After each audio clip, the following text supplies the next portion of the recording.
喺呢個第23屆國際流行音樂大獎裏面，見到陳法拉係，你遲啲都做樂壇新人啊！但係朱國子琪都係今年進入樂壇喎，係咪諗住同佢冚個新人獎先？我覺得樂壇每年都會有好多新人啦，同埋都會有好多競爭嘅。我覺得呢個係良性競爭嚟嘅。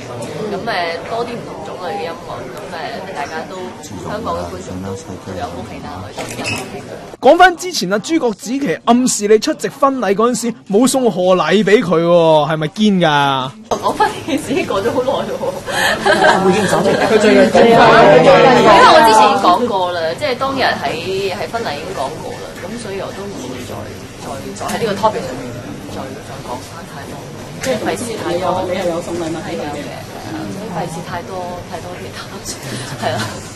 都希望嚟緊即係咯，隻碟嘅真係而家發揮音唔開心啊！如果你有送嘢，但係佢話冇，我覺得唔想再講呢個話題啦，真係嘅。